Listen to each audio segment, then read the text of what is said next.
Assalamualaikum warahmatullahi wabarakatuh. Perkenalkan, nama saya Sofwata Ihsan Triwijunarko dengan NIM akhir 136. Saya dari kelompok 19 pada praktikum penelitian operasional 2 pada shift pertama. Di sini saya akan mencoba untuk mengerjakan tugas mingguan pada modul ketiga yaitu mengenai perencanaan dan pengendalian kerja. Nah, pada soal shift pertama ini terdapat dua persoalan yang mana persoalan pertama yaitu sebuah perusahaan manufaktur sedang merencanakan proyek pembangunan pabrik baru untuk meningkatkan kapasitas produksi mereka. Proyek ini terdiri dari beberapa tahap, mulai dari perencanaan awal hingga operasional penuh. Manajer proyek ingin mengetahui jalur kritis proyek agar dapat mengoptimalkan waktu dan sumber daya. Berikut adalah daftar aktivitas proyek beserta hubungan ketergantungannya. Nah, di sini terdapat tabel yang memberikan informasi di mana hubungan antara aktivitas, deskripsi pekerjaan, kemudian pendahulu atau ini hubungannya atau predecessornya, dan juga durasi dalam satuannya adalah hari. Nah, kemudian di sini persoalan tersebut yang ditanyakan yaitu yang pertama, tentukan jalur kritis proyek menggunakan metode CPM. Kemudian untuk persoalan pertama ini yang ditanyakan kedua adalah hitung total waktu penyelesaian proyek. Nah, pada persoalan pertama ini saya akan mencoba untuk menyelesaikannya menggunakan software PomQM terlebih dahulu. Nah, di sini sudah terlihat softwarenya. Pertama, di sini klik modul, kemudian di sini project management. Nah, di sini klik new dan kalau CPM itu kan dia nilai yang diketahui adalah hanya satu. Maka di sini eh, yang dipilih adalah single time estimate.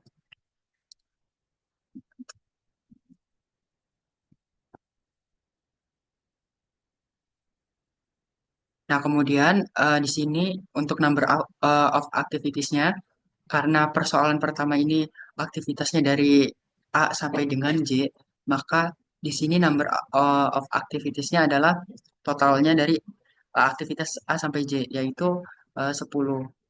Nah, maka di sini number of activitiesnya adalah 10. Kemudian untuk tabel strukturnya, karena pada persoalan pertama tersebut sudah diketahui pendahulunya, eh, informasi pendahulunya kemana, maka untuk tabel strukturnya ini immediate predecessor list. Nah, di sini sudah terlihat. Kemudian untuk activity time, di sini masukkan durasi pada persoalan pertama tadi. Nah, untuk di sini aktivitas A yaitu 10 hari,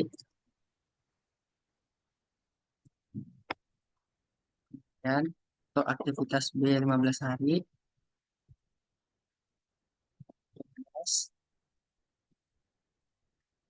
Kemudian untuk predecessor listnya, di sini melihat dari kolom yaitu pendahulunya. Nah, karena nilai A itu nggak mungkin pendahulunya ada, maka di sini untuk predecessor satu untuk activities A ini kosong. Kemudian untuk B, pada informasi persoalan pertama ini diketahui adalah A. Kemudian untuk eh, aktivitas C itu A juga pendahulunya. Kemudian untuk aktivitas D itu predecessor pertamanya B, kemudian predecessor keduanya adalah C. Nah, setelah selesai di sini klik solution. Nah, di sini sudah terlihat bahwa di sini eh, penentuan eh, penentuan total waktu penyelesaian proyeknya yaitu di sini sebesar 124 hari. Nah, di sini dilihat dari eh, late finish-nya. Nah, late finish-nya di sini adalah 124. Cara melihatnya seperti itu. Nah, di sini juga diketahui untuk nilai slack-nya, yaitu untuk aktivitas C itu nilai slack-nya sebesar 3, kemudian untuk aktivitas F itu nilai slack-nya adalah 18. Nah, di sini juga bisa dilihat untuk eh, grafik precedence graph-nya. Nah, di sini terlihat em, untuk metode CPM ini yang dilalui yaitu titik A, kemudian titik B, Nah, di sini eh, memiliki dua cabang. Nah, keduanya juga dilalui ke titik D dan titik E. Namun untuk titik C ini tidak dilalui. Nah, kemudian di sini eh, kedua kedua titik D dan E ini bersatu pada satu cabang. Eh, maaf, untuk titik B dan titik E ini akan bersatu ke titik G, kemudian ke titik H, ke titik I, dan yang terakhir melewati titik J. Seperti itu. Nah, di sini selanjutnya saya akan menampilkan software RStudio-nya untuk eh, membandingkan hasil dari software MoveQM dan RStudio. Nah, di sini eh, yang pertama yaitu masukkan sintaks library, yaitu sintaks igrep paketnya. Kemudian di sini definisikan aktivitas project dengan durasi dan dependensinya. Nah, untuk di sini aktivitasnya kan tadi A sampai dengan J. Kemudian untuk durasinya dimasukkan sesuai kolom atau sesuai baris dari aktivitas tersebut. Jika aktivitasnya A itu durasinya 10 hari, aktivitas B itu durasinya 15 hari, dan seterusnya. Nah, sini di running dulu. Nah, kemudian sampai dependencies. Nah, untuk dependencies ini cara membacanya yaitu dengan cara kita melihat dari eh, tabel persoalan pertama ini. Nah, di sini kan tadi melihatnya dari pendahulunya terlebih dahulu. Nah, ini untuk dimasukkan ke dalam sintaks to. Nih, jika ditampilkan kembali. Nah, dari form, maaf. Nah, dari sini ini urutkan urutkan pendefinisiannya berdasarkan tabel kolom pendahulu pada persoalan tersebut. Nah, untuk tuh di sini cara membacanya yaitu eh, kita bisa melihat dari tabel chart pada POM-QM yang sebelumnya telah dikerjakan. Nah, tadi jika nilai aktivitas A, nah maka tuh-nya itu B, kemudian di sini D, kemudian di sini E. Nah, seperti itu cara membacanya. Nah, kurang lebih seperti itu. Nah, di sini di running saja. Nah, selanjutnya di sini membuat grafik dari dependensi aktivitas dengan cara ini menggunakan sintaks grab from data frame dalam kurung dependensi, koma direct. Directnya itu adalah arah, arahnya itu true karena di sini kita membutuhkan arah dari aktivitas tersebut. Nah, setelah selesai di running, di sini om, menampilkan hasil dari project persoalan pertama ini tuh waktu penyelesaiannya berapa sih? Nah, itu bisa dimasukkan sintaks terakhir ini. Nah, kurang lebih untuk jalur kritisnya seperti ini. Jadi, eh, jalur kritis dari CPM ini pada persoalan pertama dia tidak melewati titik C dan titik F. Sedangkan semua titiknya itu harus dilewati. Nah, untuk jalur kritis proyeknya juga sini dari aktivitas A ke aktivitas B, kemudian dari aktivitas B ke D, dari D ke E, dari E ke G, dari G ke H, dari H ke I, dan dari I ke J.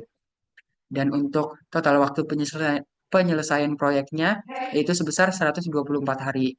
Nah, nilai ini sama seperti pada eh, software POM-QM sebelumnya yang telah saya gunakan, maka nilai tersebut sudah valid.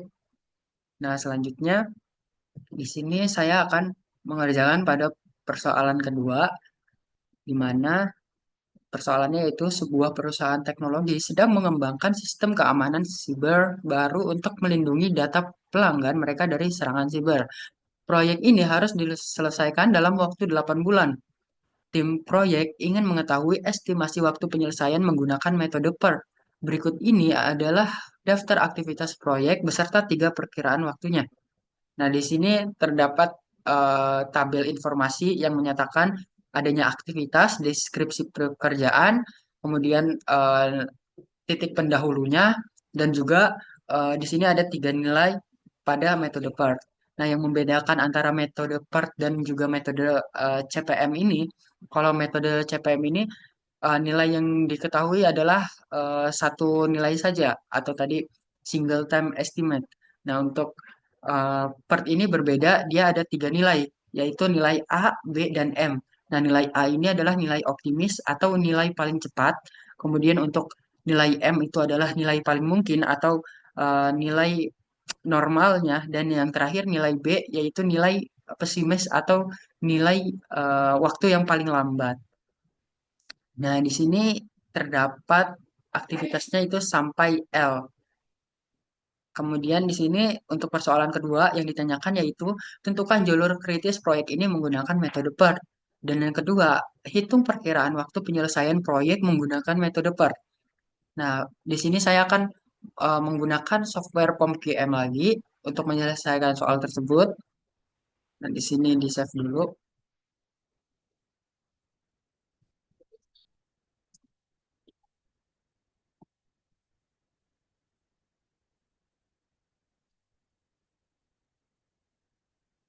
Nah, di sini klik new.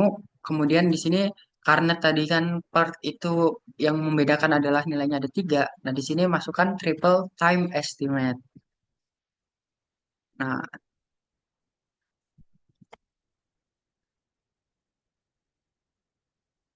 kemudian untuk number of activitiesnya, tadi kan pada persoalan kedua ini nilai aktivitasnya dari A sampai dengan L. Nah, maka di sini totalnya adalah 12 aktivitas. Nah, untuk tabel strukturnya juga sama, immediate predecessor list, karena di soal tersebut diketahui pendahulunya itu di aktivitas mana. Nah, di sini sudah terlihat untuk op- di sini adalah kolom optimis time atau waktu optimis atau waktu tercepatnya. Kemudian most likely time itu adalah waktu paling mungkin atau waktu normalnya dan yang terakhir pessimistic time itu adalah waktu pesimis atau waktu yang paling lambat pada aktivitas tersebut. Nah, untuk kolom optimis time ini atau waktu optimis ini dimasukkan pada persoalan informasi yang telah diberikan. Di sini untuk aktivitas A 8, kemudian untuk aktivitas B 14, 20. Nah, di sini jika sudah dimasukkan semua data dari informasi pada persoalan kedua, nah selanjutnya di sini klik solve. Nah, di sini sudah terlihat untuk pada persoalan kedua ini total waktu penyelesaiannya pada proyek ini menggunakan metode PERT yaitu sebesar 155,33 hari. Nah, di sini dilihat dari late finish-nya. Nah, late finish-nya di sini juga yaitu 155,33 hari.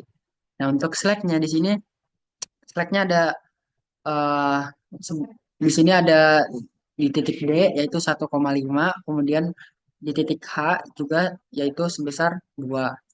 Nah, sebetulnya ini kurang akurat karena nanti ketika ditampilkan precedence diagramnya di sini apabila saya tampilkan.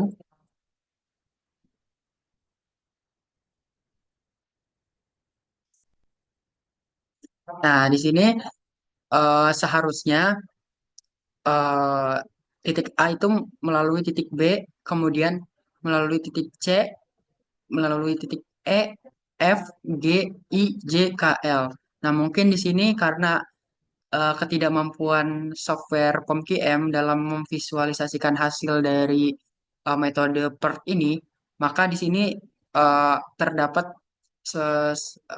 informasi yang kurang akurat, di mana di sini mulainya dari titik F, seharusnya dari titik A. Nah, namun pada percobaan nanti di RStudio itu lebih jelas untuk diagram precedence metode PERT ini.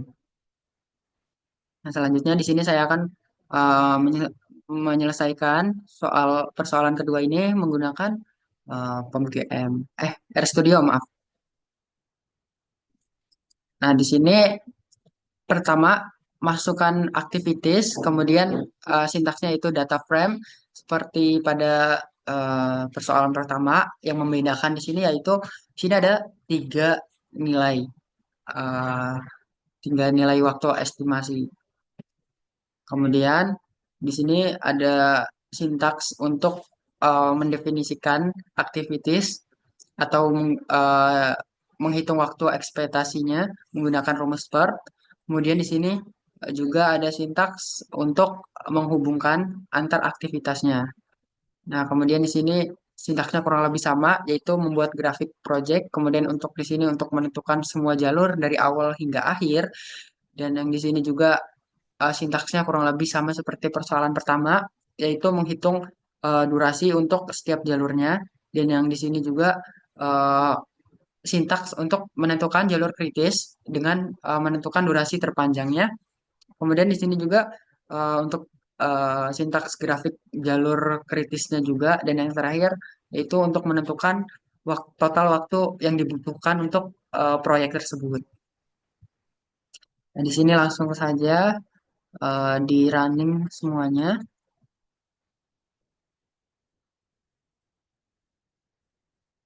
Nah, jika sudah, di sini lebih jelas untuk grafik jalur kritis partnya, di mana di sini titik A melalui titik B, kemudian titik B melalui titik C melalui titik E, namun tidak melewati titik D, kemudian titik E melewati titik F, F melewati titik G, nah G melewati titik I, namun tidak melewati titik H, kemudian I melalui titik J, J melalui titik K, dan yang terakhir titik K melalui titik L. Nah, di sini juga terdapat informasinya untuk jalur kritis project untuk metode PERT itu sendiri. Seperti yang telah saya jelaskan barusan. Dan di sini untuk total waktu penyelesaian proyeknya itu sebesar 155,33 hari. Nah, ini juga nilainya sama seperti pada penyelesaian software PMGM. Nah, mungkin cukup sekian yang bisa saya sampaikan pada eh, tugas mingguan modul ketiga ini. Apabila terdapat kekurangan, saya mohon maaf. Wassalamualaikum warahmatullahi wabarakatuh.